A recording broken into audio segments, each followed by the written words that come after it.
வர்றவங்க எல்லாம் ஒயின் ஷாப்லயே வந்து கை வச்சேன்னு அர்த்தம். ஓட்டு போடுறவங்க மத்தியில வந்து பாட்டிலுக்கு 10 ரூபா, பாட்டிலுக்கு 10 ரூபாங்கிறது பெரிய அளவுல எங்களுக்கு வந்து ஒரு எழுச்சியை ஒரு தாக்கத்தை, ஒரு எழுச்சியை உருவாக்கி விட்டாங்க. குடிகாரர்களின் எழுச்சி, குடிகாரருடைய எழுச்சி தான் இன்னைக்கு கோட்டையினுடைய எழுச்சியாக மாறி இன்னைக்கு தமிழக வெற்றி கழகம் கோட்டையில போய் அமருதுன்னா. கரூர்ல பாட்டிலுக்கு 10 ரூபான்னு பாடிக்கிட்டு இருந்த போது 40 லட்சம் பேர் அங்க இறந்து போனாங்க.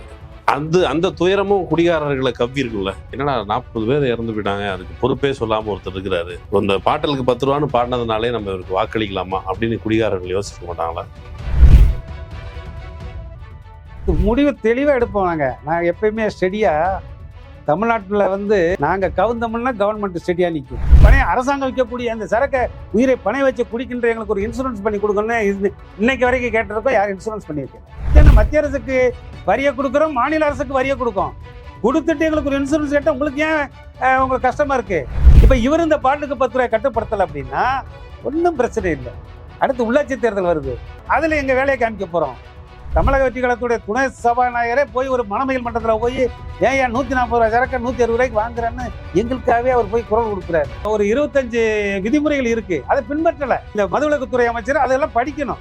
ஒரு பார் நடத்தினா என்னென்னலாம் இருக்கு அப்படின்னு. மதுப்பிரியர் வந்து அந்த பார் நடத்துற மணமையில் மன்றத்தில் ஏதோ ஒரு வாந்தி எடுத்துட்டாலும் உடனே சுத்தம் பண்றதுக்கு நாதி கிடையாது. ஜௌரியத்துக்கு நான் குடிப்பேன், ஜௌரியத்துக்கு நான் பாட்டில் வாந்தி எடுப்பேன், அதை கிளீன் பண்றதுக்கு ஒரு ஆள் வேணுங்கிறது அராஜகம் இல்லையா? டாஸ்மார்க் பார் பக்கத்துல ஒரு டாக்டரை 15 நிமிஷம் உங்களுக்கு என்ன உங்களுக்கு வேலை வாய்ப்பு கொடுக்குறோம்ல.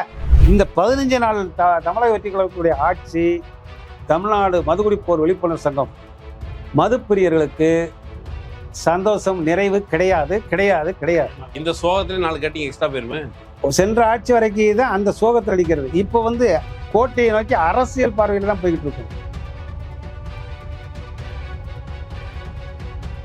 உண்மையிலேயே மக்களுக்காக செய்கிறோம் என்பதை நீங்கள் நம்பினால், வாய்ப்பு இருந்தால் இந்த ரேசர் பே QR கோடுக்குள்ளே நீங்கள் வந்து அதை ஸ்கேன் பண்ணி எங்களுக்கு உங்களால் இயன்றதை விருப்பம் இருந்தால் ஆதரவு தெரிவிக்கலாம். வணக்கம் நண்பர்களே, இது அரண்சை நான் மகிழ. நம்ம சந்திக்க போகின்ற சிறப்பு விருந்தினர் மது குடிப்போர் விழிப்புணர்வு சங்கத்தின் தலைவர் போ. செல்லப்பாண்டியன் அவர்கள். வணக்கம். வணக்கம். நீண்ட நாட்களாக உங்களை நான் அவ்வப்போது வேறு சேனல்களில் நேர்காணலில் பார்த்துருக்குறேன். நம்மளும் ஒரு நேர்காணல் பண்ணலாம் அப்படிங்கிற எண்ணத்தை ஒட்டி தான். இப்போ நடந்து முடிந்த தேர்தல், அதில் வந்து அது குடிமக்களுக்கான தேர்தல். குடிமக்கள், வயது வந்தோர், வாக்களிக்கும் உரிமை பெற்றவர்கள், அவங்க வாக்களிக்கிற தேர்தல். அதில் நீங்கள் சொல்கிற பொருள்படி குடிமகன்களும் குடிமக்களும், அந்த குடிமக்கள் அவங்களும் கூட வாக்களித்திருப்பாங்க.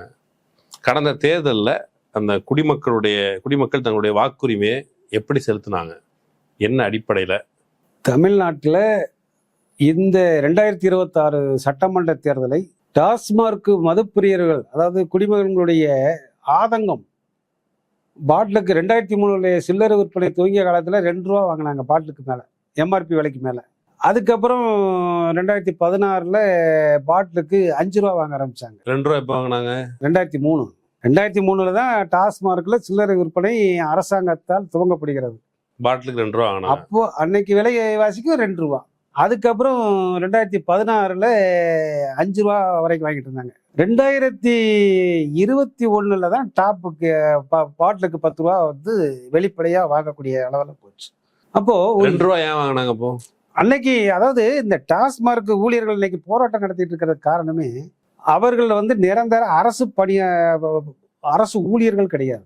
அவர்கள் வந்து டெம்பரரியா எப்போ வேணாலும் டாஸ்மாக் கடைகள் மதுவிலக்கு அமல்படுத்தலாம், அதனால உங்களை வந்து டெம்பரரியா உங்களை வேலைக்கு அமர்த்துறோம், பாட்டில் எடுத்து கொடுக்க மட்டும் உங்களை வேலைக்கு வைக்கிறோம், அதுக்கு வந்து உங்களுக்கு சம்பளம் வந்து 3000 ரூபா.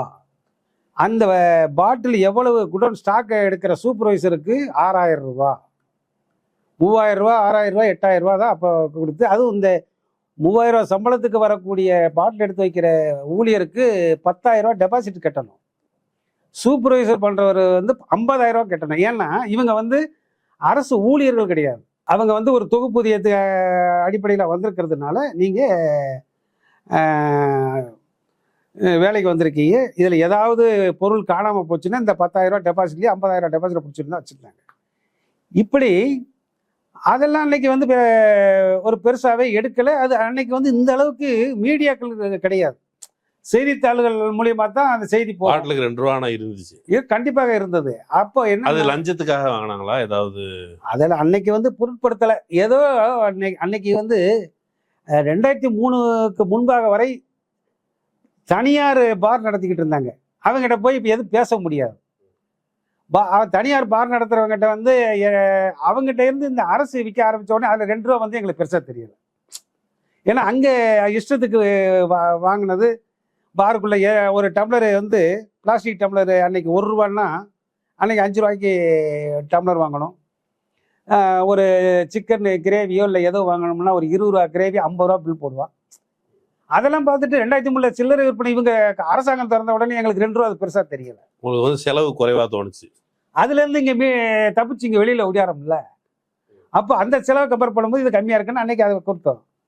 இது அப்படியே இன்னைக்கு பாட்டிலுக்கு 10 ரூபாங்கும்போது இது எங்களை வந்து சிந்திக்க வச்சது. அதனுடைய தாக்கம் தான் 2024 அதுவும் வெளிப்படையாக தமிழ்நாட்டு அரசியலிலேயே பாட்டிலுக்கு 10 ரூபான்னு மிகப்பெரிய பொது தேர்தல் பிரச்சாரத்தில் பாட்டிலுக்கு 10 ரூபா பாட்டுக்கு 10 ரூபான்னு கரூரில் கொந்தளிச்சது. சாதாரண குட்டீஸ்க்கு நண்பீஸ்லேருந்து குட்டீஸ் கூட வீட்டுக்குள்ளே டான்ஸ் ஆடுற அது பாட்டுக்கு 10 ரூபாங்கிறது அது என்ன அர்த்தம் என்னன்னே தெரியாம ஒட்டு மொத்தமாக தமிழ்நாட்டு 8 கோடி மக்கள்ல 6 கோடி ஓட்டு போடுறவங்க மத்தியில வந்து பாட்டிலுக்கு 10 ரூபா பாட்டுக்கு 10 ரூபாங்கிறது பெரிய அளவுல எங்களுக்கு வந்து ஒரு எழுச்சியை தாக்கத்தை ஒரு எழுச்சியை உருவாக்கி விட்டார். குடிகாரர்களின் எழுச்சி, குடிகாரருடைய எழுச்சி தான் இன்னைக்கு கோட்டையினுடைய எழுச்சியாக மாறி இன்னைக்கு தமிழக வெற்றி கழகம் கோட்டையில போய் அமருதுன்னா குடிகாரர்கள் எழுச்சி தான். கரூர் எழுச்சி தான் அந்த குடிகாரருடைய எழுச்சி தான். சரி, கரூர்ல நீங்க அந்த குடிகாரர்கள் இப்போ வழக்கமா சாதாரணமா எமோஷனலா இருக்கிறவங்க 2 கட்டிக்கு போனா கொஞ்சம் கூடுதலா எக்ஸ்ட்ரா 2 டோஸ் அழுவாங்க, பார்த்துருக்கேன். சந்தோஷமா இருக்கும்போது கொஞ்சம் அதை ஹைப் பண்ணி கொடுக்கும். கரூர்ல பாட்டிலுக்கு 10 ரூபான்னு பாடிக்கிட்டு இருந்த போது 40 லட்சம் பேர் அங்க இறந்து போனாங்க. அந்த துயரமும் குடிகாரர்களை கவ்வி இருக்கும்ல. சரக்கை போட்டுட்டு என்னடா 40 பேர் இறந்து போயிட்டாங்க, அதுக்கு பொறுப்பே சொல்லாம ஒருத்தர் இருக்கிறாரு, இந்த பாட்டலுக்கு 10 ரூபான்னு பாடினதுனாலே நம்ம இவருக்கு வாக்களிக்கலாமா அப்படின்னு குடிகாரர்கள் யோசிக்க மாட்டாங்களா? சரியான கேள்வி கேட்டீங்க. கரூர்ல சோகம் இருந்தா இல்லையா குடிகாரங்க? அந்த சோகம் அதாவது அளவில்லாத சோகம். அதாவது நமக்காக ஒரு குரல் கொடுத்த இடத்துல இப்படி ஒரு அசம்பாவிதம் நடந்ததேங்கிற ஒரு வருத்தம். அதை இவர் வந்து பார்க்கலைங்கிறதுக்காக இவர் வந்து வர வச்சு பார்த்தார். சென்னைக்கு பாதிக்கப்பட்டவர்களை வர வச்சு பார்த்தார். ஆனா எத்தனையோ தொகுதியில் ஜெயிச்சாருங்க. அதாவது சென்னை கோட்டையவே தகர்த்தெறிஞ்சு 16க்கு 14 ஜெயிச்சாங்க. ஆனால் அங்க கரூர்ல ஜெயிச்சாங்களா? ஏன் ஜெயிக்கல? அங்க எங்களுடைய வழி இருக்குல்ல, 2 அதாவது எங்களுக்காக நீ வந்த பாட்டுக்குள்ள 10 ரூபா குரல் கொடுத்த, ஆனா அந்த பாதிக்கப்பட்ட பார்க்க வார்த்தைங்கிறதுக்காக தான் கரூர்ல தோக்கடிச்சிருக்கோம். சோகத்துல எல்லாரும் குடிகாரர்களுக்கும் அது ஏங்க நான் முடிவு தெளிவா எடுப்போம். நான் எப்பயுமே ஸ்டெடியா தமிழ்நாட்டுல வந்து நாங்க கவுந்தோம்னா கவர்மெண்ட் ஸ்டெடியா நிற்கும். புரியுதா? கட்சி கொடி இல்லாத கிராமங்கள் இருக்கலாம், கட்டிங் போடாத கிராமங்கள் கிடையாது. நாங்கள் கோட்டைகள் கை வைத்தால்தான் யாரும் கோட்டைகளை கொடியேற்ற முடியும். திமுக அதிமுக மாறி மாறி ஆட்சிக்கு வந்தாலும் திட்டங்களை மாற்றி மாற்றி அவர்கள் தடுத்தாலும், ஆனால் ஒட்டுமொத்தமாக 23 ஆண்டு காலமாக டாஸ்மார்க் கடையை மற்றும் இவர்கள் இருவருமே தொட்டது கிடையாது. அதாவது டாஸ்மார்க் மதுப்பிரியர்களுடைய வளர்ச்சி இதுவரைக்கும் கிராஃப்ட் எடுத்து பார்த்தீங்கன்னா ரைஸ் தான் இருக்கே ஒழிய டவுன் ஆன சரித்திரமே கிடையாது. இல்ல, மொத்தம் தமிழ்நாட்டுடைய வருமானத்துல 40,000 கோடி. 40,000 கோடி. ஆனா தமிழ்நாட்டுல வருமானம் 3 லட்சம் 3 லட்சம் கோடி இருக்கும். அப்படிங்கும் போது எங்களால தான் தமிழ்நாடே ரூலிங் நடக்குது அப்படிங்கிறது வந்து கொஞ்சம் அதிகப்படியான கிளைம் இல்லையா? ஏங்க நான் சொல்லலைங்க, என்னமோ நாங்க சொன்ன மாதிரி சொல்றீங்க. எங்க அமைச்சர் பெருமக்கள் ஐயா வீரமணி, வருவாய்த்துறை அமைச்சராக இருந்த ஐயா வீரமணி சொல்லியிருக்கிறாரு. நம்ம ராஜேந்திர பாலாஜி ஐயா சொல்லியிருக்கிறார், பால்வளத்துறை அமைச்சர் அந்த ராஜேந்திர பாலாஜி சொல்லியிருக்கிறாங்க. எங்க ஐயா திண்டுக்கல் சீனிவாசன் இன்னும் அவங்க சொல்லட்டும். ஏங்க அவங்க தமிழ்நாட்டுடைய பல ஆண்டுகளாக அமைச்சர்களாக இருந்தவர்கள் இந்த டாஸ்மார்க் மதுப்பிரிவுடைய வருவாயை வைத்துத்தான் அரசு சம்பளம் போடுறோம், நாங்க இலவசத்தை கொடுத்தோம். பாட்டில் அளக்கும் போது ஒரு கட்டிங் அப்படின்னு அளந்து அந்த அளவு மீறாம ஒரு கட்டிங் போட்டு கணக்கு பார்த்து குடிக்கிற குடிமக்களுக்கு கணக்கு தெரியும்ல. 40,000 கோடி தான் நம்மகிட்ட இருந்து வருமானம் வருது, நம்ம தலையில எல்லாம் ஏத்துறாங்க, நம்ம ஏதோ இந்த தமிழ்நாடே குடியார மாநிலம் ஆனது மாதிரி வந்து தொடர்ச்சியா நம்மளை வைத்து அவதூறு பரப்புறாங்க அப்படின்னு குடிகாரர்களுக்கு ஒருபோது கோவம் வந்தது இல்லையா? ஏங்க குடியாரங்களுக்கு கோவம் வருதா? குடியாரங்களுக்கு கோவம் வருதா? ஒன்றும் இல்லை, 40,000 கோடிக்கு தான் குடிக்கிறாங்க. தமிழ்நாட்டே குடிச்சளிக்கிற அளவுக்குலாம் குடிக்கல. அதில் எல்லாரும் குடி நோயாளிகள் இல்லை அப்படிங்கிற பொழுது ஒரு அவப்பெயர் குடிகாரர்களுக்கு வருது இல்லை, அதை குறித்து குடிகாரர்களுக்கு எந்த வருத்தமும் இல்லையான்னு கேட்குறேன். குடிகாரன்னு சொல்லக்கூடாது. எங்க ஐயா முத்துசாமி ஐயா அவர்கள் என்ன சொல்லியிருக்காங்க, பகல்ல குடிக்கிறவங்க குடியாரன்னு சொல்லக்கூடாது, மதுப்பிரியர்கள்னு சொல்லணும். இன்னைக்கு தமிழ்நாட்டுல குடியாரன்னு யாரும் சொல்றாங்க, மதுப்பிரியர்கள் தான் சொல்றாங்க. எங்களுடைய மரியாதை கூடியிருக்கு. இன்னைக்கு தமிழக வெற்றி கழகம் ஆட்சிக்கு வந்த உடனே டாஸ்மார்க் ஊழியர்கள் சேலத்திலையும் நாமக்கல்லையும் தமிழ்நாடு முழுவதும் இன்னைக்கு போராட்டம் நடத்துறாங்க. என்ன காரணம் கேளுங்க, போராட்டம் நடத்துறாங்க. உடனே எங்க ஐயா கிணத்துக்கடவு விக்னேஷ் மதுவிலக்குத்துறை அமைச்சர் இப்ப என்ன சொல்றாரு, உங்க பிரச்சனையை நான் தீர்த்துடுறேன், உடனே கடையை தரங்க, உடனே கடையை தரங்க, எதா இருந்தாலும் பேசி தீர்த்துக்கிடுவோம் அப்படின்னா என்ன அர்த்தம்? குடிகாரர்களுக்கு பயப்பட டாஸ்மார்க் மதுப்பிரியர்களை பார்த்து அங்க பயப்படுறாங்க. ஏன்னா டாஸ்மார்க் ஊழியர்கள் 35,000 பேர் தான். இவங்களையே கட்டுப்படுத்த முடியலன்னா அடுத்து இன்னைக்கு சேலத்துல கியூல எப்படி நிக்கிறாங்க? மணமகிழ் மன்றத்துல நான் வந்தால் ஆட்சிக்கு இருந்தால் ஒரு 717 கடையை மூடுவேன்னு சொல்லிட்டு இப்போ 440 கடையை மூடி இருக்கிறாங்க. 440 கடையை மூடிட்டு அங்கிட்டு மணமகிழ் மன்றத்தை திறக்கிறாங்க. இன்னைக்கு கியூல நிக்க ஆரம்பிச்சாச்சு. என்ன அப்படி என்ன கடமை நினைச்சு வரிசையில நின்று வாங்குறது இவ்வளோ? இல்ல அதை பார்க்க நான் என்ன சொல்றேன்னா, இப்போ நாட்டுல அங்கங்க தண்ணீர் பஞ்சம் இருக்கிறத பார்க்கணும். ஸ்ட்ரைக்கு சரி அங்கதானே இருக்க போது டாஸ்மாக், அவ்வளவு என்ன அவசரம்? அந்த ஏங்க இது உடல் ரீதியாக 23 ஆண்டு காலம் குடித்து இப்ப ஒரு சட்டை போட்டிருக்கிறோம். ஐயா வேஷ்டி சட்டை போட்டு முதலமைச்சர் பதவியில் இருந்தவங்க தான் சென்ற முதல்வர்கள்லாம் கோட் சூட்டை போட்டு வந்தாரு. இன்னைக்கு டக்குன்னு கழட்டி போட்டு பட்டு சட்டை பட்டு வேஷ்டி கட்டிட்டு வராரு. நினைச்சா மாத்திக்கலாம். அது ஒரு ப்ரோகிராம் போயிட்டு வராரு. ஆனா 23 ஆண்டு காலமாக உடல் ரீதியாக குடித்து அது உடல் அந்த கண்டிஷன்ல 12 மணின்னா சிறுமூளை டக்குன்னு வேலை செய்யும், அலாரம். உடனே கடை 12 மணி திறக்க போறாங்க, டக்குன்னு அங்க போங்கும். அப்படி 23 ஆண்டு காலம் அந்த 12 மணியை மைண்டில் வச்ச இலக்கை பார்த்தா அவங்க கரெக்டாக போக வேண்டிய சூழ்நிலை வந்துருது இல்லை. டக்குன்னு இவங்க வந்த உடனே 440 கடையை கோயில் பக்கத்துல, ரயில்வே ஸ்டேஷன் பக்கத்துல, பள்ளிக்கூடத்து பக்கத்துல மூடியாச்சுன்னா அது சரிதானே? மூடியாச்சு சரி. பாருல பாதிக்கப்பட்டவனும் போர்ல பாதிக்கப்பட்டவனும் போர்ல பாதிக்கப்பட்டால் செஞ்சில் வச்சாங்க ரெட் கிராஸ் போய் உடனே அந்த பாதிக்கப்பட்டவர்களை பாதுகாக்குது. ஆனால் பார்ல பாதிக்கப்பட்டவர் ரெண்டு ஒண்ணுதான். ஆனா பார்ல பாதிக்கப்பட்டவன் நீ கடையை மூடிட்டேன்னா 440 கடையை மூடி இருக்கீங்க, ஒரு கடைக்கு 100 பேர் குடிக்கான்னு வைங்க, 44,000 பேர் குடிக்கிறாங்க. அப்ப அந்த 44,000 பேரை என்ன பண்றது? உடல் ரீதியாக குடித்து அதுக்கு அடிமையானவர்களை மீட்டெடுக்கிறதுக்கு உனக்கு துப்பு கிடையாது. என்ன பண்ணுறீங்க? என்ன பண்ணோம்? என்ன செய்வீங்க? அப்ப 440 கடை 23 ஆண்டு காலம் எங்களை குடிக்க வச்சவங்களை வந்து நான் 440 கடையை மூடியாச்சு. யார் உங்களை குடிக்க வச்சது? யாரு? அரசாங்கம் குடிக்க வச்சது. கடையை திறந்து நாங்க குடிச்சோம், நீ மூடி இருந்தா நாங்க மூடிட்டு போயிருக்க போறோம். இது முக்கியமான பகுதி. இப்போ சில்லறை விற்பனை 2003 தொடங்குன்னு சொன்னீங்களா? ஆமா. அதுக்கு முன்னால இது கிடையாது. கிடையாது இல்ல, தனியார்கிட்ட இருந்தது. தனியார்கிட்ட இருந்தது. ஆமா. அதுக்கு முன்னாடி வெவ்வேறு வகையான தனியார்கிட்ட இருந்தது. அதுக்கு முன்னாடி பாக்கெட் சாராயம் எங்க ஐயா திமுக ஆட்சியில கலைஞர் பாக்கெட் சாராயம் கொடுத்தாங்க. அதுக்கு முன்னாடி எம்ஜிஆர் கடாம இருக்க பெரிய பீர் பாட்டு சைஸ்ல கொடுத்தாரு. நீங்க உங்களுடைய தயவால, குடிகாரர்கள் தயவால நிறைய சாலை ஆலை அதிபர்கள் நீ கல்வி தந்தைகளாக மாறின தமிழ்நாட்டினுடைய வரலாறு நமக்கு தெரியும். கொஞ்ச நெஞ்ச எல்லாமே நீங்க இன்னைக்கு அரசு ஊழியர் சம்பளம், இலவசம், பசுங்க எல்லாமே நாங்க அப்படியே தியாகிகளாக எங்க வாழ்க்கையை குடும்பத்தை மறந்து கோட்டையில ஆளுலாம் ஒன்றும் தியாகம் பண்ணோம்னா 40,000 கோடி தான். நம்ம எக்ஸ்ட்ரா அதுக்குள்ள போக வேண்டாம். தமிழ்நாட்டு மொத்த செலவே குடிகாரர்கள் தருகிற காசால் நடக்குது அப்படிங்கிற ஸ்டாட்டிஸ்டிக் சொல்ல நம்ம அதுக்கு முன்னால வந்துடும். எனக்கு கேட்க வேண்டியது, இப்போ பாட்டிலுக்கு 10 ரூபாயை குறைக்கிறேன்னு சொன்ன உடனே விஜய் தான் எங்க தலைவர்னு ஓட்டு போட்டான் குடிகாரர்கள். விஜய் வச்சுப்போம், விஜய் தான் தலைவர் இல்ல, விஜய் ஆட்சிக்கு வரணும்னு ஓட்டு போடுங்க, அவரை தலைவரை ஏற்று ஓட்டு போடலாம். சரி, இப்போ இதுக்கு முன்னால இருந்தாங்கல்ல திமுகவோ அதிமுகவோ இந்த கட்சிகள், இப்போ கள்ளச்சாராயம், அப்புறம் லோக்கல் உள்ளூர் சாராய வியாபாரிகள், இவங்களோட பிடியில சிக்கி கிடந்த நீங்க சொல்ற மது பிரியர்கள், அவங்க அவங்கள கிட்டத்தட்ட ஒரு ஆர்கனைஸ்டா இப்போ டாஸ்மாக் மாதிரியான வடிவத்தில் வந்ததுக்கு பிறகுதான் முன்னாடி இருந்த மாதிரி அட்டூழியங்கள் இல்லை. அப்போ இந்த அரசுகள் தான் மெல்ல மெல்ல முறைப்படுத்துகிற வேலையை செஞ்சிருக்கு. அப்போ வரலாற்று இப்போ குடிகாரர்கள் உட்கார்ந்து பேசினாங்கன்னா இந்திய வரலாறுலேருந்து உலக வரலாறு எல்லாத்தையும் பேசுவாங்க. அப்படி பார்க்கும்போது தமிழ்நாட்டு வரலாறு இப்படி தான் இருந்திருக்குது. தெருவில் இப்போ கள்ளுக்கடையிலிருந்து அதுக்கப்புறம் சாராய வியாபாரிகள்கிட்ட மாட்டிக்கிட்டு இருந்ததை மெல்ல மெல்ல முறைப்படுத்தி கொண்டு வந்தவர்கள் இவர்கள் தான். அப்படிங்கிற பொழுது இவங்களை விட்டு டக்குன்னு ஒரு 10 ரூபாய்க்காக உங்களுக்கு நன்மை செய்தவர்களை விட்டு கொடுப்பதா அப்படின்னு குடிகாரன் மேல ஒரு அவப்பேர் வராதா? நன்மை செய்தாருன்னா அது முறைப்படுத்தினாங்க. என்ன முறைப்படுத்தினாங்க? அதாவது 1967 பேரறிஞர் அண்ணா ஆட்சிக்கு வந்த பொழுது மதுவினால் வரக்கூடிய வருமானம் குஷ்டரோகி கையில் இருக்கக்கூடிய வெண்ணெயை நக்குவதற்கு சமம் என்று சொன்னார். அந்த மதுவினால் வரக்கூடிய வருமானம் தாய்மார்கள் சிந்துகின்ற கண்ணீரை ஒரு காலமும் சகித்து கொள்ள மாட்டேன் என்று டாஸ்மாக் கடைகளை திறக்க மாட்டேன் என்று சொன்னவர் பேரறிஞர் அண்ணா. என் தாயின் மீது ஆணை, நான் மது வியாபாரத்தை தொடங்க மாட்டேன்னு சொன்னவர் புரட்சி தலைவர் எம்ஜிஆர் அவர்களும். எங்க அம்மா மேல சத்தியமா நான் கடையை திறக்க மாட்டேன்னு அவர் சொல்லியிருக்காரு. ஜெயலலிதா 91 வரும்போதும் நாங்கள் வந்து அந்த பெண்கள் படுகின்ற அவஸ்தைக்கு நான் திறக்க மாட்டேன்னு அவங்களும் சொல்லிட்டு தான் ஆட்சிக்கு வந்தாங்க. கலைஞரும் கூட கலைஞர் தான் மது விலக்கை நீக்கிட்டு திரும்ப மது விலக்கு கொண்டு வர்றாரு இல்லையா?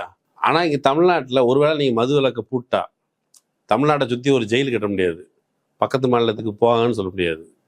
இன்னொன்று சாராயம், அதுக்கப்புறம் கள்ளக்கடத்தல், கள்ளச்சாராயம்னு பெருக்கெடுத்து ஓடுது அப்படிங்கிறது தான் எல்லா முயற்சியிலும் நடந்திருக்குது. அப்படிங்கிற பொழுது உங்களை கள்ளச்சாராயத்திற்கு பலியாக விடாமல் குறைந்தபட்சம் தடுப்பது இப்பவும் அங்கங்கே இருக்குது. அந்த வேலையை செஞ்சிருக்காங்கல்ல. நீங்க தமிழ்நாடு 234 சட்டமன்ற தொகுதிகளை கொண்டது, 240 சட்டமன்ற தொகுதிகளை கொண்டது பீகார். தமிழ்நாட்டை விட அதிக ஜனத்தொகையும் பரப்பளவில் அதிகம் உள்ளது பீகார். பீகாருடைய இன்றைய முதலமைச்சர் நிதிஷ்குமார் மாறிட்டார் நினைக்கிறேன். அது இப்பதான் அவர் மத்திய அமைச்சராக போறாரு. பிஜேபியுடைய முதல்வரை வந்து உட்கார வச்சிருக்கிறாங்க. 2016 இருந்து 2026 இப்போ போன மாசம் ஆட்சியை விட்டு இறங்குகின்ற வரை பீகாரிலே மதுக்கடைகளை மூடி மதுவிலக்கை அமல்படுத்தியவர் நிதிஷ்குமார். டெல்லிக்கு போன, அதாவது இத்தனை நீங்க சொல்றீங்க அவங்க ஏதோ கட்டுப்படுத்திருக்காங்கன்னு, அங்க நிதிஷ்குமார் என்ன சொன்னாரு? கள்ளச்சாராயத்துல குடிச்சு செத்தடி செத்து தொலை, அரசாங்கத்திற்கு விரோதமாக கள்ளச்சாராயம் குடிச்சா நீ அப்படி நீ உயிரோட இருக்க வேண்டிய அவசியமே கிடையாது என்று தடுத்தவர்.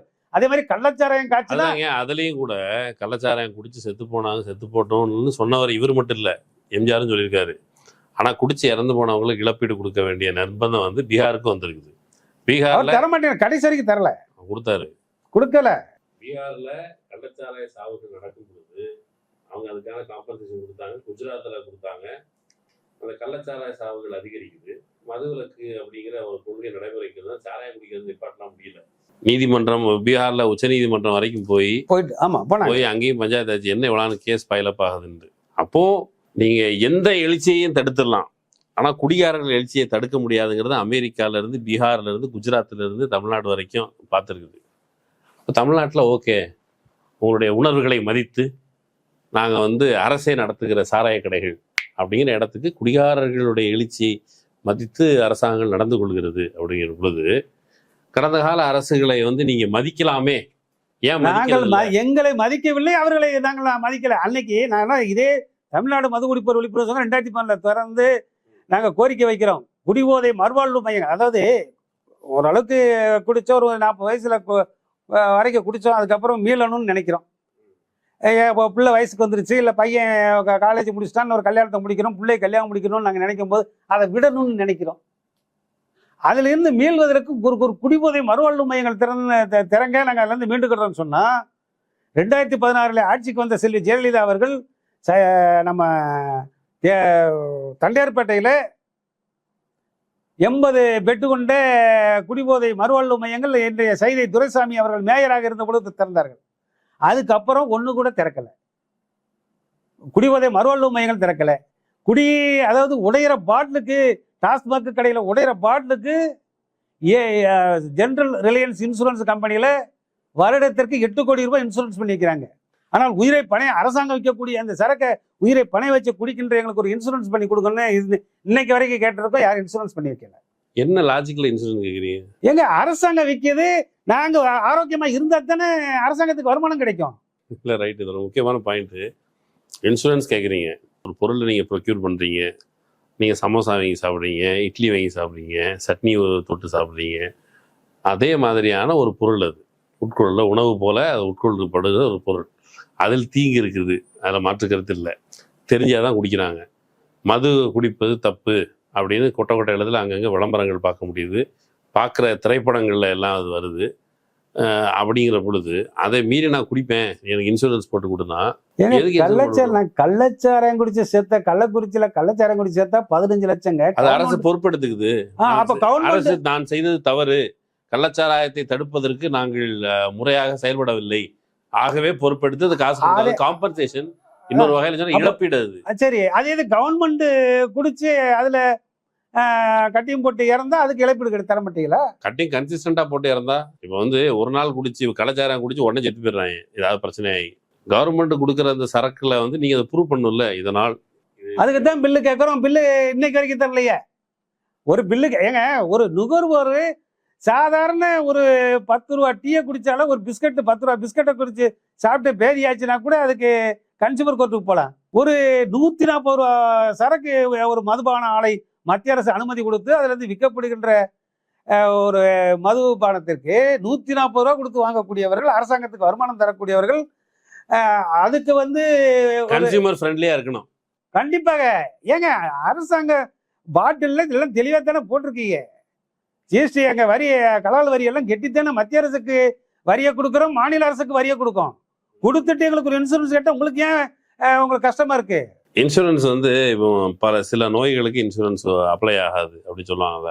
இது வந்து நீ அப்ளை ஆகாத உறுப்புகள் எல்லாம் சிதைக்கிற மாதிரி நிறைய ஓவரா. அப்புறம் எதுக்குங்க குடுக்கீங்க? சிவனேனே நீங்க மூடிட்டு மது நாட்டுக்கும் வீட்டுக்கும் கேடுன்னு சொல்லி ஒவ்வொரு தேர்தல் வரும்போதெல்லாம் நீங்க 2026ல நாங்கள் ஆட்சிக்கு வந்தால் போதையை கட்டுப்படுத்துவோம்பீங்க, 96 ஆரம்பத்திலிருந்து சொல்லுவீங்க, பிறகு நாங்க ஆட்சிக்கு வந்த உடனே நாங்க கடையை திறப்போம். அதை நாங்க மதுவிலக்கு கொண்டு வர்றோம்னு சொல்ற கட்சியை உங்களுடைய குடிகாரர்கள் எழுச்சி வீழ்த்தி விடுகிறது. அப்ப என்ன பண்ண உண்மையாக, அதாவது வீழ்த்தி விடுகிறதுனா இன்னைக்கு 2026 வீழ்த்தியதுக்கு காரணம் ரெண்டே.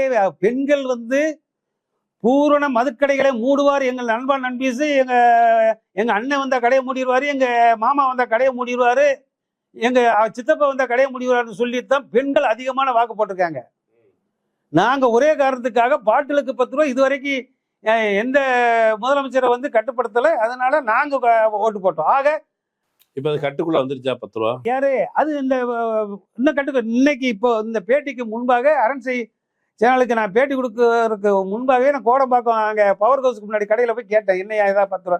இல்லைண்ணே அது வாங்கிட்டு தானே இருக்காங்க அப்படிங்கிறாங்க. 10 ரூபா வாங்கிட்டு இருக்காங்க. நீ வாங்கிட்டு இருந்தீங்கன்னா அப்போ உங்களை ஏமாத்திட்டாங்களா குடிகாரர்கள்? ஏங்க ஏமாத்துறது, அது ஏற்கனவே ஏமாத்திருக்காங்க. இவர் ஏமாத்த மாட்டான்னு நினைச்சா. அதனால இன்னைக்கு வரைக்கும் ஆட்சிக்கு வந்து 15 நாளும் 10 பாட்டிலுக்கு 10 ரூபாய் கட்டுப்படுத்தினா கட்டுப்படுத்த முடியல.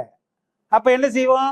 10 ரூபா கொடுக்க மாட்டீங்களா? இப்போ 10 ரூபா கொடுக்க மாட்டேன்னு சிலர் கிளச்சி பண்றாங்க. நானும் தாவேக்காதான், ஏன் எங்க ஆட்சி நடக்குது, அண்ணா ஆட்சி வந்துருச்சு, இது 10 ரூபா கொடுக்க மாட்டோம்னு சிலர் கிளச்சி பண்றாங்களே. நாங்க அதுதான் சொல்றல, கொக்கு மாதிரி காத்து கிடப்போம், கரெக்டா குத்திட்டோம். 2026ல அவங்க சென்ற எடப்பாடியாரோ இல்ல மு.க. ஸ்டாலின் ஐயா அவர்களோ அங்கிட்டு எதுவுமே எங்களை கண்டுக்கிடல, மாத்தி ஒரு குத்தி விட்டோம். இன்னைக்கு இவர் வந்துட்டாரு. இப்ப இவர் இந்த பாட்டுக்கு 10 ரூபாய் கட்டுப்படுத்தல அப்படின்னா ஒன்றும் பிரச்சனை இல்லை. அடுத்து உள்ளாட்சி தேர்தல் வருது. இந்த இடைத்தேர்தல் இன்னும் ஒரு 5 இடைத்தேர்தல் வேற வரப்போகுது. அதுல எங்க வேலையை காமிக்க போறோம். நீங்க அதான் சொல்லிட்டேனே, கட்சி கொடி இல்லாத கிராமங்கள் இருக்கலாம், கட்டிங் போடாத கிராமங்கள் கிடையாது. நாங்கள் கோட்டையில் கை வைத்தால் யாரும் கோட்டையில கொடியேற்ற முடியும். கொடிகள் மாறலாம், கட்சிக்கு தாவலாம். ஆனால் நாங்கள் ஒருபோதும் குடி மாறுவதில்லை. குடி இவர்கள் இருக்கின்ற வரை மாறப்போவதில்லை. மதுக்கடைகள் எல்லாம் மூடணும்னு கோரிக்கை வரும் பொழுது, இப்ப அந்த துறை சார்ந்த அமைச்சர் அவர் பேசும்போது எல்லா சாராய கடையும் மூடிட்டா கள்ளச்சாராயம் பெருகி ஓடும், அதனால மூட முடியாது, நம்ம 700 சொச்சம் கடையை மூடணும்னு சொல்லியிருக்கோம், அதுக்கான வேலையை பார்ப்போம், டாஸ்மாக் ஊழியர்களுக்கு மாற்று வேலைகளை ஏற்பாடு பண்ணுவோம். அப்போ மது விலக்கு அப்படின்னு கூறதே கள்ளச்சாராயம் பெருக்கெடுத்து ஓடும், அதனால நாங்கள் எல்லாத்தையும் மூட முடியாது அப்படின்னும்.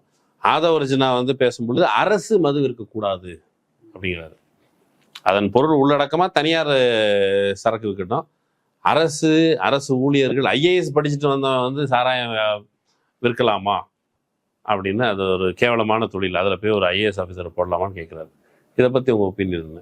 இவங்க அப்படியே ரிவர்ஸ்ல பின்னாடி அந்த தனியார் 2003க்கு முன்பாக நடந்த லாட்ரி கலாச்சாரம், தனியார் பார்மயம், இதை நோக்கித்தான் இவர்கள். இதுக்காக தமிழக இளைஞர்கள், இன்றைய ஜென்ஸ் என்று சொல்லக்கூடிய இளைஞர்கள் வாக்களிக்கவில்லை. லாட்ரிக்கோ தனியார் பாருக்கோ வாக்களிக்கவில்லை. வாக்களிக்கவில்லை. இவர்கள் ஆட்சிக்கு வந்து விட்டோம், நாங்கள் தனியார் பாருக்கு மாற்றுவோங்கிறதெல்லாம் கேப் மாதிரி மொள்ள மாதிரி தரோம். இதெல்லாம் வந்து ஏற்றுக்கொள்ள ஒரு காலம் ஏற்றுக்கொள்ள மாட்டார்கள். ஏன் கொஞ்சம் எலைட்டா இருக்கும், ஏசி போட்டிருப்பாங்க, நல்ல ஏசி பாரு, நல்ல ஒரு டிம் லைட் இருக்கும், குடியாரர்கள்லாம் பேச கொஞ்சம் சொஃபெஸ்டிகேட்டடா அங்கே போய் குடிக்கலாமே. உல்லாச நகரம் அதை தான் 2017 பாரடைஸ் சிட்டி கேட்டேன். இன்னைக்கு மினி 10 ரூபா கொடுக்கறதுக்கே வருத்தப்படுறீங்களே, அந்த மாதிரி இடத்துக்கு எப்படி போவாங்க? அங்க காசு நிறைய செலவாகும்ல. என்ன நடத்துறீங்களோ அதுக்கு உண்டான விதிமுறை கட்டுப்பாட்டோட இருக்கணும். அந்த பொருளுக்கு தகுந்த தரத்துக்கு தகுந்த இடம். நீங்க இந்த தேர்தலில் தேர்ந்தெடுத்தது பெண்கள் வந்து பூரண மதுவிலக்கு புருஷனை காப்பாத்தாங்கிறதான் தமிழக வெற்றி கழகத்துக்கு ஓட்டு போட்டுருக்காங்க. புருஷன்மார் எதுக்காக ஓட்டு போட்டாங்க?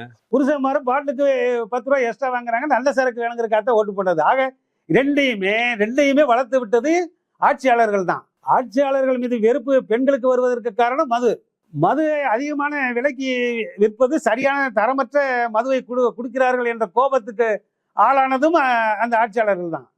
ஆக 2 பேரையும் பேலன்ஸ் பண்ணி புருஷனையும் பொண்டாட்டியும் சரியா ஒரு குடும்பத்துக்குள்ள சரியா கொண்டு போக வேண்டிய வேலையை அரசு சரியாக செய்தால்தான் இனிமேல் வந்து அரசியல் தமிழ்நாட்டுடைய அரசியல் குடும்பம் வந்து சரியா போக முடியும். ஓகே, இது அதான் அந்த அமைச்சர் சொன்னதை பத்தி என்ன நினைக்கிறீங்க? அவர் வந்து அப்படிலாம் சாராய கடையெல்லாம் மூட முடியாது அப்படின்னு குடிமக்கள் சார்பாக சொல்லியிருக்கிறார். அப்படிலாம் குடிமக்கள் வந்து நீங்க மூட முடியாதுங்கிறது இதை வந்து நீங்க தேர்தல் பிரச்சாரத்தப்பயே சொல்லியிருந்தீங்கன்னா அப்ப பெண்கள் வந்து தெளிவான முடிவு எடுத்திருப்பாங்க. இப்போ வந்துகிட்டு அந்த சென்ற ஆட்சியில் உள்ளவங்க மாதிரியே டயலாக் பேசுனீங்கன்னு வைங்க, அதான் வரப்போகுது, உள்ளாட்சி தேர்தல் வரப்போகுது, மாநகராட்சி தேர்தல் வரப்போகுது. அப்ப சொல்லுவாங்க இந்த ஆதவ அர்ச்சனாவுடைய கனவு தனியார் மயமாக்குவதோ இல்ல அவர் அப்படி தனியார் கொடுத்தானே. இப்போ வந்து நீங்க அரசாங்க பள்ளி நடக்குது, அதே போல தனியார் பள்ளிகள் நடக்குது. அரசு ஒரு நிறுவனம் நடத்தினா அதுக்கு தனியார் ஒரு நிறுவனம் நடத்துறாங்க. அரசு மருத்துவமனை, தனியார் மருத்துவமனை, இப்படி இருக்கும் பொழுது அரசு டாஸ்மாக் தனியாருடைய மது விற்பனையகம் இருந்தா என்ன? அன்னைக்கு தனியார் மயமா இருக்க போய் தான் இன்னைக்கு சென்ற ஆட்சி காலங்களில் தனியார் மயமா இருந்ததுனால தான் இன்னைக்கு கல்வி தந்தைகள் நிறைய அந்த கள்ள வருமானத்துல எல்லாமே கொடை வள்ளலா மாறிட்டாங்க. கோயில் கட்டினாங்க, பள்ளிக்கூடங்கள் கல்லூரிகள் கட்டி ஜெகஜோதி அப்ப இருக்காங்க. இதை திரும்ப அங்க போய் கொடுத்துட்டு அரசுக்கு பிறகு எங்க போய் அவங்ககிட்ட போய் டொனேஷன் வாங்கிட்டு உட்காந்துருப்பீங்களா? இல்ல, இந்த வந்து இப்போ எம்ஜிஆர் பாடியிலான ஆட்சி, இது அம்மா வழியில் ஆட்சி அப்படிலாம் சொல்றாங்கல்ல, இது எங்க பொருந்தது உங்களுக்கு? இதை பார்க்கும்போது என்ன? இது திராவிட திமுக அதிமுகவுடைய கலவைதான். ஏன்னா இன்னைக்கு இவங்க வந்து ஒன்றும் பெரிய தனி மெஜாரிட்டியில வரல. தமிழக வெற்றி கழகம் வந்து 118க்கு 107 தான் கையில் வச்சிருக்கிறாங்க. 14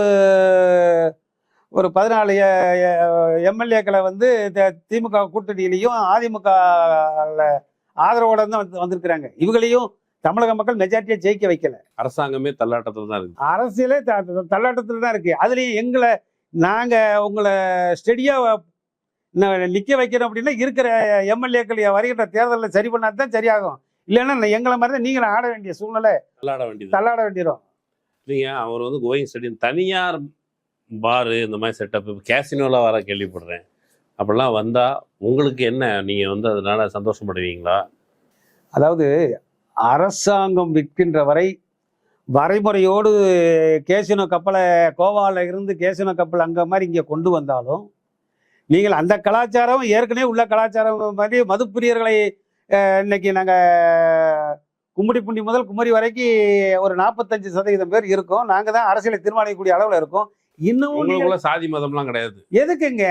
அதாவது ஜாதி மதமற்ற இடம் சமரசம் உலாவுங்கிற இடம் தான் எங்களுக்கு பாரு. இதுல வந்துட்டு ஜாதி மதத்தை பார்த்து எங்கேயாவது ஏதாவது ஒரு பாருக்குள்ள ஜாதி சண்டை மத சண்டை வந்து சொல்லுங்க, ஒன்னும் இருக்காது. தண்ணியை போட்டு போய் வீட்டு சைட்ல பண்றாங்களே, அங்க போய் அங்க தனியா உசுப்பேத்து அது வேற. பாருக்குள்ள எங்கேயுமே வந்து ஜாதி மத சண்டை வந்தது கிடையாது. அதனால ஏதாவது ஒரு ஊருக்குள்ள பாரம் மூடின வரலாறு கடந்த 23 ஆண்டு காலத்துல எங்கேயும் கிடையாது. ஒரு ஜாதி கலவரம் வந்தது அதனால இந்த பாரம் மூடிட்டாங்க, அந்த டாஸ்மாக் கடையை மூடிட்டாங்கிற சரித்திரமே கிடையாது. மத கலவரம் வந்துச்சு அதெல்லாம் கிடையாது. இது வந்து மதுப்பிரியர்களை மனிதனாக மதித்து இன்னைக்கு ஒரு நாயை வந்து நீங்க கள்ள கொண்டு எரிஞ்சிட்டீங்க இல்லை அடிச்சிட்டீங்கன்னா அந்த லோக்கல் இன்ஸ்பெக்டர் விசாரிக்க முடியாது. மாவட்ட டிஎஸ்பி வந்து நேரடியாக விசாரிப்பார், ஏன் நாயை அடிச்சேன்னு. ஒரு காட்டு பன்னியை வந்து இன்னைக்கு தென் மாவட்டங்கள்ல மக்காச்சோளத்தை அழிக்கிற விவசாய நிலத்தை அழிக்கக்கூடிய காட்டு பன்னிகளை கூட 3 கிலோமீட்டர் ஃபாரஸ்ட் ஏரியாவில் இருந்து 3 கிலோமீட்டர் வரைக்கும் அந்த பன்னி வந்துட்டு போகலாம், அதை நீங்க தொட முடியாது. ஆனால் இந்த அரசாங்கத்துக்கு வருமானம் தரக்கூடிய மது பிரியர்களை ரொம்ப அலட்சியமாக, அதாவது இந்த பாட்டிலுக்கு 10 ரூபா கொடுக்கலைன்னா அவங்களை எரிஞ்சு விழுகிறது, யாரை வேணாலும் பாருங்கிறது, இந்த மாதிரி சூழ்நிலை எல்லாம் இன்னைக்கு மாறிக்கொண்டு வருகிறது. இதை வந்து தனியார் பாருக்கு மாற்றும் போது 140 ரூபா விற்கிறதே 110 ரூபா எக்ஸ்ட்ரா விற்றதே இந்த பிரச்சனை. இதை நீங்க தனியார் மயமாக்கினீங்கன்னா அவன் 200 ரூபாயில கேட்பான். தமிழக வெற்றி கழகத்துடைய துணை சபாநாயகரே போய் ஒரு மணமயில் மன்றத்தில் போய் ஏன் 140 ரூபா சரக்கு 160 ரூபாய்க்கு வாங்குறேன்னு எங்களுக்காகவே அவர் போய் குரல் கொடுக்குறாரு, கேள்வி கேட்கிறாரு. இவரு என்ன சொல்றாரு, எங்க மதுவிலக்குத்துறை அமைச்சர் அவர் உங்க சங்கத்துல இருக்காரா? யாரு எங்களுக்காக குரல் கொடுக்குறான்னு சொன்னேன். எங்களுக்கு சங்கத்துல அத அவரு சங்கத்துல இருக்காரா என்னங்கிறது அது அவருக்கு தான் தெரியும், உங்களுக்கு தெரியாது. நீங்க எங்களுக்காக குரல் கொடுக்குறாங்க. யார் தான் உங்க சங்கத்துல இருப்பா? டாஸ்மார்க் கடைகளிலே யாரெல்லாம் மூடிய திறக்கிறார்களோ அவர்களுக்காக அரசாங்கம் விற்கக்கூடிய சரக்கை யாரெல்லாம் மூடிய திறக்கின்றார்களோ அவர்களுக்கான சங்கம் தான் தமிழ்நாடு மது குடிப்போர் ஒழிப்பு. குடிக்காதவங்களுக்கு சங்கம் தேவையில்லை, குடிக்கிறவங்களுக்கு சங்கம் தேவையில்லையா? அவங்களுக்கு எதுக்கு? அவனுக்கு தன் பெண்டு தன் பிள்ளை சோறு சம்பாத்தியன்னு பிள்ளைய பார்க்க போறோம், பொண்டாட்டிய பார்க்க போறோம், குடும்பத்தை சொத்து சேர்க்க போறோம். நிறைய தொழிலாளர்கள் இருக்கிறாங்க, வேற வேற தொழிற்சங்கங்கள் இருக்குது, அவங்களுக்குலாம் சங்கம் தேவையில்லைன்னு நம்ம சொல்ல முடியாது. சரி, இப்போ தனித்தனியாக இப்போ கேசினோ மாதிரி ஒன்று வருது, அது பார்த்தீங்கன்னா அது பணக்காரங்க மட்டுமே புழங்குற மாதிரி இருக்கும். நீங்கள் பெரும்பாலும் உங்கள் சங்கத்தை பொறுத்த அளவுக்கு உங்கள் சங்கத்தில் பணக்காரங்களாம் இல்லைன்னு நினைக்கிறேன். பணக்காரங்கள்ல அதான் கேசினோ கப்பல் இருந்துன்னா பக்கத்தில் போட் இருக்கும் இல்லையா? பணக்காரர்கள் உங்கள் சங்கத்தில் இல்லை. பணக்காரர்களுக்கு விழிப்புணர்வு தேவைப்படுற இடத்துல அவங்க இல்லை, அவங்க வந்து தனியாக அவங்க சரக்கு குடிக்கிற இடமே வேற, அது உலகமே வேற. நீங்க ஏழை மது குடிப்போர் அவர்களுக்கான விழிப்புணர்வு சங்கம். ஆனா அவங்களுக்கு நீங்க சொல்ற இந்த கேசினோ மாதிரியான செட்டப்போ, இந்த ராயலான பார் மாதிரியான செட்டப்போ அவங்களுக்கு பெரும்பாலும் அனுமதியே இருக்காது. இப்ப சில பப்புக்கு போறாங்க, ஒருத்தர் லுங்கி எடுத்துட்டு போறாரு, அவர் ஒழுங்கா ஷூ போடல செருப்பு போட்டு போறாரு அப்படின்னா கூட உள்ள விட மாட்டாங்க. அப்ப அதுல எதுலையுமே அவங்களுக்கு என்ட்ரியே இருக்காது. அதான் அது என்ட்ரி இல்லைன்னா கடற்கரைக்கு போறவங்க கேசினோ கப்பலுக்கு போக முடியும்னா பக்கத்துல போட்டில் அதுக்கு தகுந்த வசதிகளை செஞ்சுட்டு போட்டில் போகலாம், ஸ்டீமரில் போகலாம், அதுக்குண்டான ஏற்பாடுகளை பண்ண போகிறோம். அதுக்காக சமரசம் உலாவும் இடம்னு சொல்றீங்க. கேசினோ மாதிரியான இடத்துல உங்களுக்கு அனுமதி இல்லைன்னா சமத்துவம் இல்லைன்னு தான் அர்த்தம்.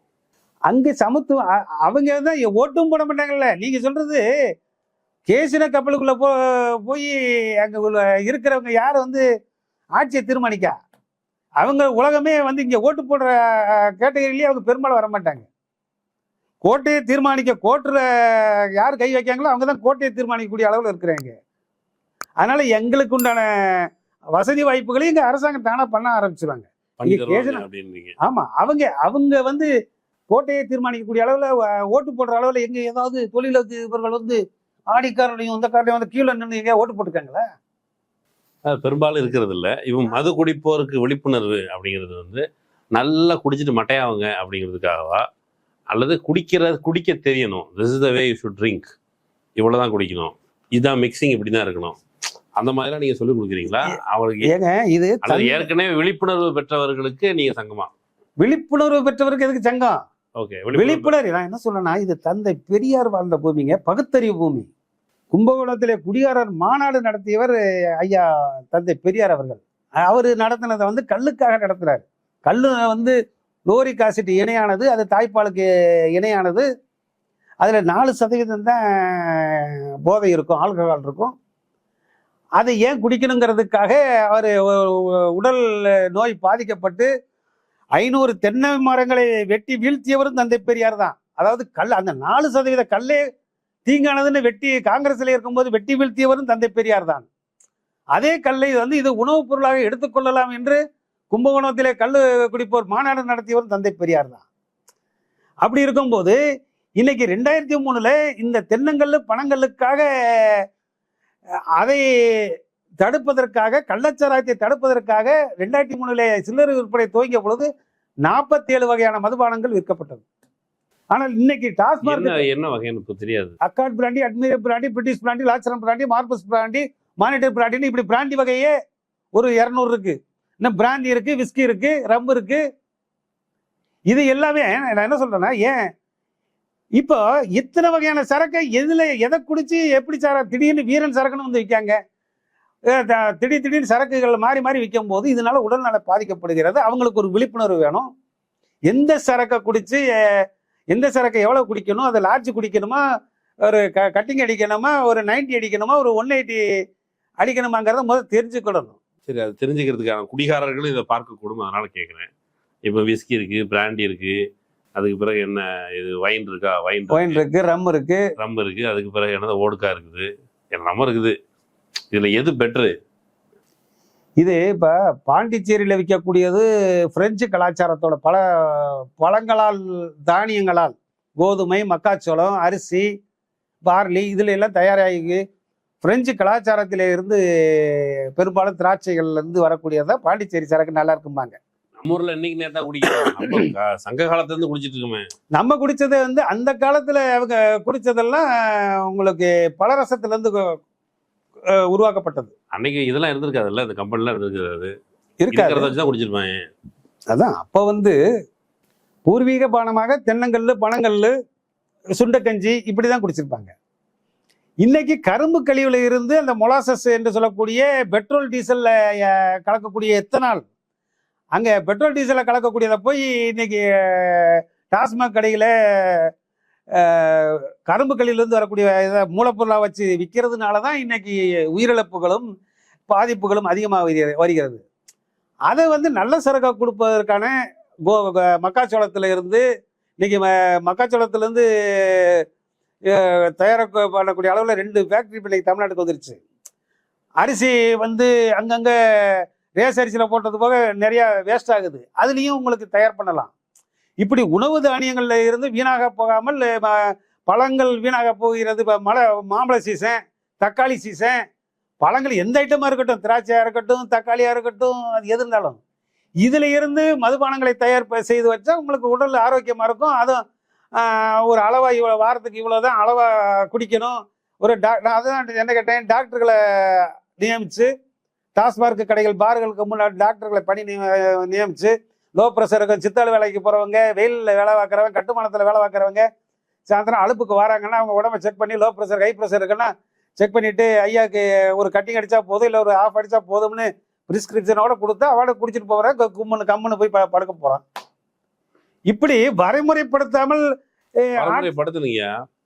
இவ்வளவு சரக்கு இருக்கு சொன்னீங்கல்ல, இந்த சரக்குல எது பெட்ரு?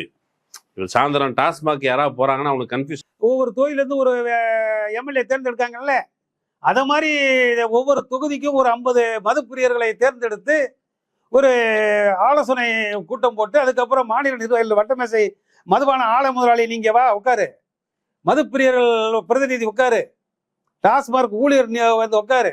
அப்போ ஒரு டிஸ்கஷன். இப்போ எப்படி நம்ம உட்காந்துருக்க மாதிரி இன்னென்ன சரக்கெல்லாம் நாங்கள் தயார் பண்ணுறோம், இன்னென்ன சரக்கெல்லாம் வியாபாரம் ஆகுது, இது போக மாட்டேங்க, இன்னென்ன சரக்கெல்லாம் எங்களுக்கு பிடிச்சிருக்கு. இதுதான் ஆரோக்கியமான, நீங்க சொல்றீங்களே கேசினோ கப்பல் வருதுன்னு, அது ஜனநாயகம், அது மக்களாட்சி. இதுதான் ஜனநாயகம், இதுதான் உங்களுக்கு எதிர்காலத்துல சிறப்பா இருக்கும். அதை விட்டு போட்டு நாங்க எதையாவது தயார் பண்ணுவோம், எதையாவது கொண்டு வந்து கொடுப்போம். டெய்லி நாங்க வாரத்துக்கு ஒரு புது புது பிராண்டை போட்டு ஒட்டி உங்க கையில கொடுப்போம். அதுக்கு நீ காசை கொடு, நீ குடி, கடைசியில அரசாங்கத்துக்கு வருமானம் கொடுக்குறேன் குடிகாரன், எங்களை கேவலமா பேசுறது, எங்களை நாய் மாதிரி நினைக்கிறது, அலட்சியப்படுத்துறது. இப்ப விற்கப்படுற மது வகைகள், அது மது பிராண்டு, அதுல உங்களுடைய மது பிரியர்கள் சங்கத்தினுடைய தலைவருங்கிற முறையில உங்கள்கிட்ட சொல்லியிருப்பாங்கல்ல, இன்னென்ன வகையிலான சரக்கு, இந்த சரக்கு கொஞ்சம் நல்லா இருக்கு. அது அப்படி நம்ம சொல்ல முடியாது. ஏன்னா தமிழ்நாட்டில் ஒரு 25 கம்பெனி இருக்கு, அதுல 15 கம்பெனி சரக்கு வந்துட்டு இருக்கு. இப்ப ஆட்சி மாறி இருக்கு. இப்ப என்ன செய்வாங்க, டக்குன்னு வேற கம்பெனிக்கு ஆர்டர் கொடுத்துருவாங்க. அப்ப நான் என்ன மதுபான ஆலை முதலாளிக்கு பிராண்டு வியாபாரம் பண்றதுக்கு நாங்க வந்திருக்கோம். எங்கள் அது நோக்கம் கிடையாது. இப்ப இவர் எங்கே போய் இது டெண்டர் விட போட்டு இன்டென்ட் போட போறாருன்னு தெரியாது. நான் சொல்ல முடியுமா இந்த சரக்க குடியும் சொல்ல முடியுமா? இப்படி ஒரு காட்சி யோசிச்சு பாருங்க. நாட்டினுடைய தலைமை பொறுப்புல இருக்கிற அமைச்சர்களோ அல்லது வேற முக்கியமான பொறுப்புல இருக்கிறவங்களோ கூட அமர்ந்து குடிகாரர்களோட அமர்ந்து, என்னப்பா அவங்க பிரச்சனை, இவன் நிறைய ஆய்வுகள் நடக்குது. டாஸ்மாக்கும் போய் ஆய்வுகள் நடத்தி, அல்லது டாஸ்மாக் அட்டாச்சா பார் இருக்குது, அங்கே போய் உட்காந்து, அங்கே இப்போ டாஸ்மாக் பாரு அந்த மாதிரி இடங்கள்ல கடிவரைகள் உட்பட எதுவுமே உருப்படியா இருக்காது, ஒரே நாத்தம் எடுக்கும், போய் உட்காரவும் முடியாது. அப்ப இந்த ஆய்வு பண்ற அமைச்சர்கள் என்ன ஆய்வு பண்ணணும், என்ன கண்டுபிடிக்கணும்? ஒரு 10 ரூபாயோட நின்று போகுது. 10 ரூபாய் இல்லை. இப்ப எங்க ஐயா அறநிலையத்துறை அமைச்சர் திருச்செந்தூர் போனாரு, அங்க 4000 ரூபாய் வாங்கினாருன்னு மாறுவேடத்துல போனாரு, அங்க வாங்கினதெல்லாம் கண்டுபிடிச்சு. அதே மாதிரி மதுவிலக்குத்துறை அமைச்சர் பாருக்கு போறாருன்னா, ஏங்க இது வந்து நகராட்சி விதிகளின்படி ஒரு பார் இருந்தால் அங்க வந்து ஒரு ஸ்வீப்பர் இருக்கணும், ஒரு கழிவறை சுத்தமான கழிவறை இருக்கணும், வாந்தி எடுத்துட்டு அதை கழுவி விடுறதுக்கு ஆள் இருக்கணும், இதெல்லாம் இருக்கு. அதாவது டாஸ்மார்க் சட்டப்படி சொல்றீங்களா? டாஸ்மார்க் சில்லறை விற்பனை தூங்கிய காலத்துல இருந்து ஒரு 25 விதிமுறைகள் இருக்கு, அதை பின்பற்றல. இந்த மதுவிலக்குத்துறை அமைச்சர் அதெல்லாம் படிக்கணும்.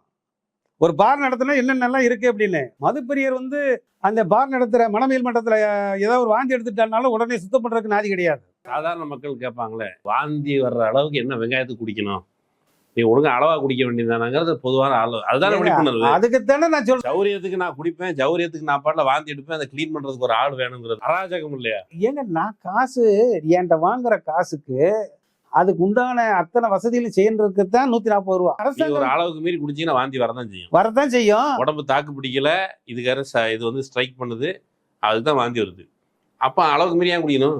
டாஸ்மார்க் பார் பக்கத்துல ஒரு டாக்டரை 15 நிமிஷம் உங்களுக்கு என்ன, உங்களுக்கு வேலை வாய்ப்பு கொடுக்குறோம்ல, ஏன் அவருக்கே தெரியும். அதாவது இவ்வளவு குவான்டிட்டி, இந்த பாடிக்கு இவ்வளவு குவான்டிட்டி தான் தாங்கணும், தாங்கும். அதுக்கப்புறம் உன் கிட்னி காலியாயிரும், உன் நுரையீரல் அதாவது கல்லீரல் பாதிக்கப்படும், உனக்கு சுகர் வந்துடும் சொல்லியாச்சுன்னா அவருக்கே. ஏங்க டாக்டர்கிட்ட அந்த டாஸ்மார்க் மதுப்பிரியோட கண்டிஷன் வந்து எல்லாமே தெரிய ஆரம்பிச்சிடும்.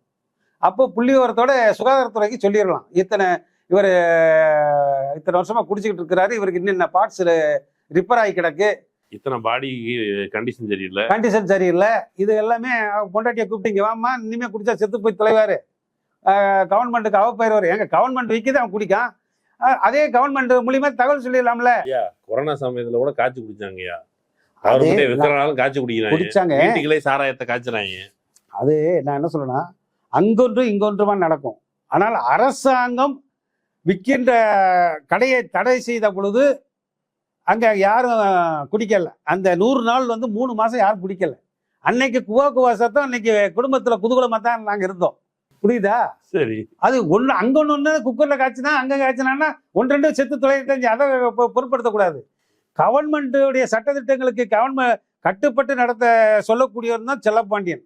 தமிழ்நாடு மதுகுடிப்போர் விழிப்புணர்வு சங்கம் அரசாங்கம் மதுபானம் விற்கப்படுகின்ற வரை உரிமைகளை கேட்டுத்தான் தீர்வார், கேட்டுக்கொண்டேதான் இருப்பார். பெண்கள் டாஸ்மாக் கடைகள் மூடப்பட வேண்டும் என்று தங்களுடைய சொந்த அனுபவத்திலிருந்து, வீட்டில் அடிபட வேண்டியது இருக்குது, மிதிப்பட வேண்டியது இருக்குது, இவன் குடிச்சிட்டு எங்காவே படுத்து கிடக்குறான், அப்போ வீட்டில் பிள்ளைகளை வளர்க்க முடியல, வீட்டுக்கு வருமானம் வர மாட்டேங்குது, கொஞ்சோண்டு சேர்த்து வைக்கிற காசை கூட அந்த சுருக்கு பையிலேருந்து திருடிட்டு போய் குடிச்சிடுறான், இப்படிங்கிற கம்ப்ளைண்ட்ஸ் காரணமாக தான் பெண்கள் வந்து கடைகளை மூட சொல்கிறாங்க. இப்போ இதில் உங்களுடைய ரோல் என்ன? இப்போ பெண்கள் சார்பாக குடிச்சிட்டு இவ்வளோ அட்டூழியம் பண்ணுற நபர்கள், அவன் வீட்டுக்குள்ளே ஹஸ்பண்டோ அல்லது அண்ணன் தம்பியோ அல்லது கணவரோ யாராவது குடிச்சிட்டு அலப்பறை பண்ணிட்டு இருக்காங்க, அலப்பறை கூட்டுறாங்கன்னு போது நீங்கள் வந்து மது குடிப்போருக்கு விழிப்புணர்வு சொல்கிறீங்களே, இவங்களுடைய கோரிக்கையில நியாயம் இல்லையா? ஏங்க இவங்க மூடிட்டு நான் என்ன பண்ண முடியும்? இப்போ விஜய் வந்த உடனே கையெழுத்து போட்டு நான் பூரண மதுவிலக்கு அமல்படுத்தேன், நிதிஷ்குமார் பீகார்ல நிதிஷ்குமார் மாதிரி நான் கையெழுத்து போட்டதானே நான் என்ன கேட்க முடியுமா? இந்த ஆட்சியே குடிக்கிறவங்களோட எழுச்சியால் அமைஞ்சதுன்னு சொல்றீங்க. அதுல எழுச்சியால் அமைஞ்சது பயப்பட மாட்டாங்களா? அப்ப அதுல இருந்து மீள்வதற்கு ஏங்க, அதான் போர்ல பாதிக்கப்பட்டவனும் பார்ல பாதிக்கப்பட்டவனும் பதில் சொல்லு. அரசாங்கம் 23 ஆண்டு காலமா குடிக்க வச்சுட்டு அதுல இருந்து ரிலீஃப் ஆகிறதுக்கு உண்டான வழிமுறைகளை செஞ்சுட்டு மூடு. தமிழக வெற்றி கழகம் தலை தீபாவளி வர்ற தீபாவளி தான் தலை தீபாவளி அவங்களுக்கு. அதுக்குள்ள எங்களுக்கு உண்டான அந்த குடியிலிருந்து மீள்வதற்கான குடிபோதை மறுவாழ்வு மையங்கள் தனி ஆஸ்பத்திரியை உருவாக்கிட்டு கடையை மூடணும்னா நாங்க நீங்க சொல்ற பெண்கள் வந்து கடையை மூடணும்னு சொல்றாங்க, மதுவிலக்கு வேணும்னு சொல்றாங்க. ஏமா உன் புருஷனுக்கு தனியாக குடிபோதை மறுவாழ்வு மையம் திறந்துட்டு தனி ஆஸ்பத்திரி திறந்துருக்கேன், அங்கே போய் ட்ரீட்மெண்ட் எடுத்துக்கோ, தீபாவளிக்கு முன்னாடியே உன் புருஷனை சரி பண்ணிக்கொள்ளலாம், பிரச்சனை சால்வ் ஆக போது அதுக்கப்புறம் நீங்க மூடலாம். இல்லை வேண்டாம், அதையும் முடியலையா? 21 வயசுக்கு உள்ள இருக்கிறவங்களுக்கு மதுபானம் கிடையாதுன்னு என்னமோ இப்போ தமிழக வெற்றி கழகம் விஜய் ஆட்சிக்கு வந்த எங்க ஐயா ஸ்டாலின் ஆட்சியிலையும் 21 வயசு தான், எடப்பாடி ஆட்சியில 21 வயசு தான். இவர் புதுசா கொண்டு வரல, இதெல்லாம் ஒண்ணும் கிடையாது. 21 வயசு இது ஏற்கனவே எல்லா ஆட்சிலையும், அம்மா ஆட்சியில இருந்து கருணாநிதி ஆட்சியில இருந்து 21 வயசு தான். இவர் என்னமோ 21 வயசுக்குள்ள கொடுக்க கூடாது, அதுக்கு ஆதரட்ட. ஏன் குடிகாரர்களை வச்சு எல்லாரும் ஏமாத்துறாங்க? இதுவரை ஏமாற்றினார்கள். கரூர் சம்பவத்துக்கு 2026 தேர்தல் தமிழ்நாட்டில் வந்து விழிப்புணர்வு, மது பிரியர்களும் விழிப்புணர்வு அடைந்து விட்டார்கள். இந்த தமிழ்நாட்டுடைய இளைஞர்களும் விழிப்புணர்வு அடைந்து விட்டார்கள். நான் என்ன சொல்றேன், எதை வச்சு விழிப்புணர்வு அடைஞ்சிட்டான்னு சொல்றீங்க? ஏங்க பணத்தை, அதாவது இப்ப பணத்துக்காக ஓட்டு போட்டாங்க அப்படின்னாங்க. இப்ப அந்த பணத்துக்காக ஓட்டு போடல. அது நான் ஏத்துக்கல. எந்த கட்சியெல்லாம் பணம் கொடுத்துன்னு நினைக்கிட்டு சொல்றீங்க? இல்ல, அதாவது பணத்துக்கு முக்கியத்துவம் வந்து இன்றைய இளைஞர்களும் மக்களும் வந்து அப்படி முக்கியத்துவம். பார்த்தா தாவேக்காக்கு 35% தான்.